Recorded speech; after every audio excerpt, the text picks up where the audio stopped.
Olá, vamos para mais um capítulo do nosso Crônicas de São Francisco. Agora nós vamos para o capítulo 19.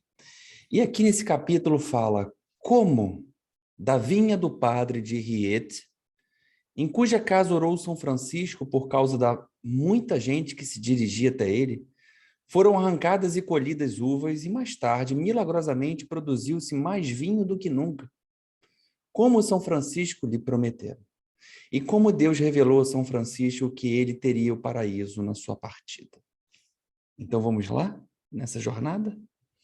Certa vez, como estivesse São Francisco acometido de uma grave doença dos olhos, Monsenhor Ugolino, cardeal protetor da ordem, pelo grande carinho que tinha por ele, escreveu-lhe que fosse visitá-lo em Riete, onde havia ótimos médicos dos olhos.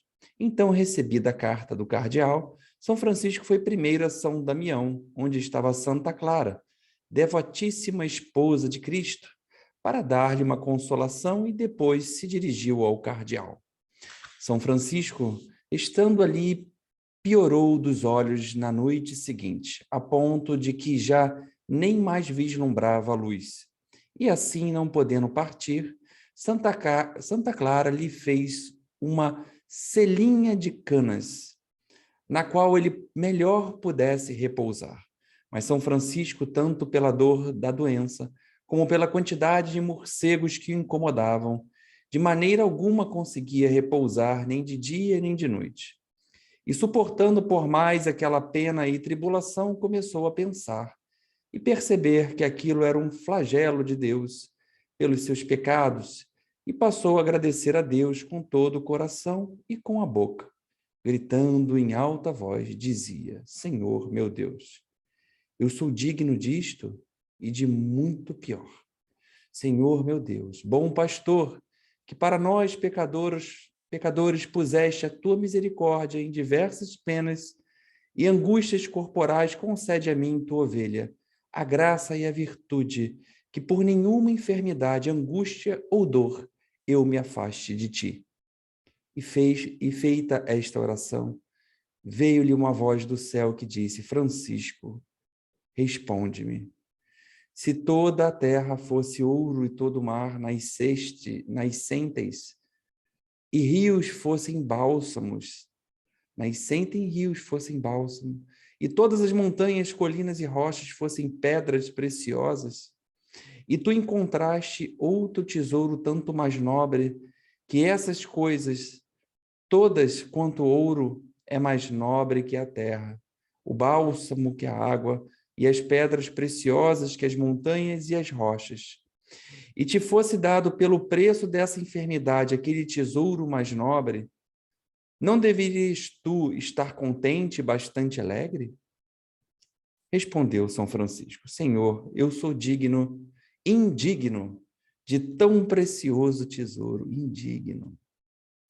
E a voz de Deus lhe dizia: Alegra-te, Francisco, pois aquele é o tesouro da vida eterna, que reservo para ti e de que a partir desse momento eu te invisto, e esta enfermidade e aflição é penhor daquele tesouro bem-aventurado.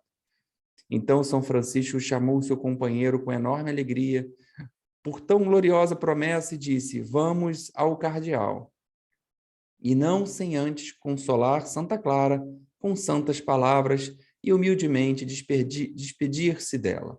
Tomou o caminho em direção a Riete. Quando chegou às cercanias do local, tamanha multidão veio ao seu encontro que ele não quis entrar na cidade, mas foi para uma igreja que ficava próxima dela, a distância talvez de 2 milhas.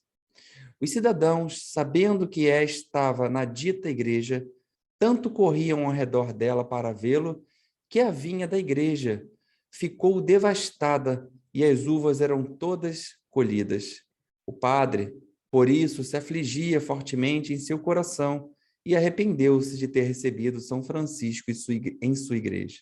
São Francisco, como lhe fosse revelado por Deus o pensamento do padre, fê-lo chamar e disse-lhe: Padre caríssimo, quantas medidas de vinho te rende por ano esta vinha em seu melhor?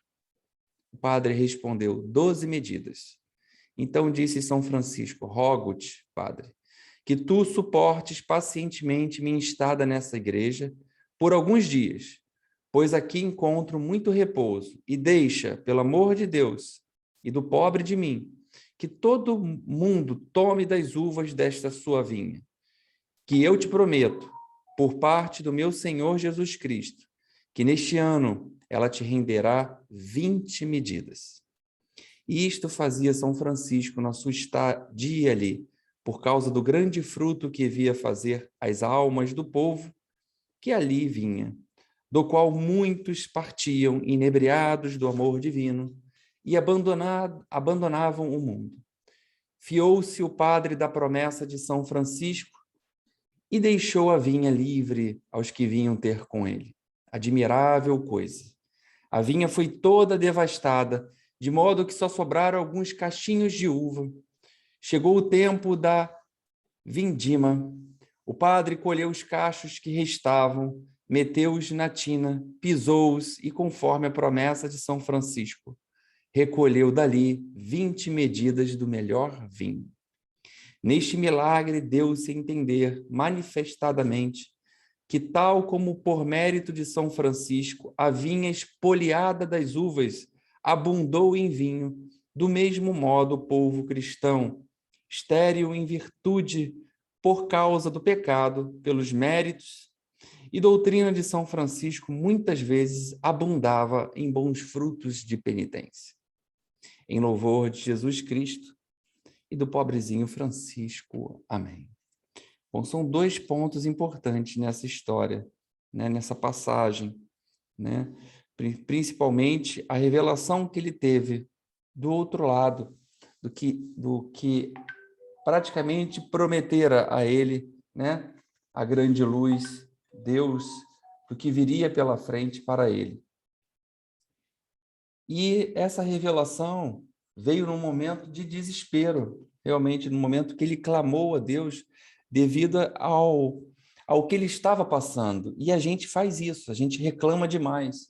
Mas será que a gente reclama a pessoa certa, a energia certa, a força certa? Ou a gente só reclama por reclamar, né?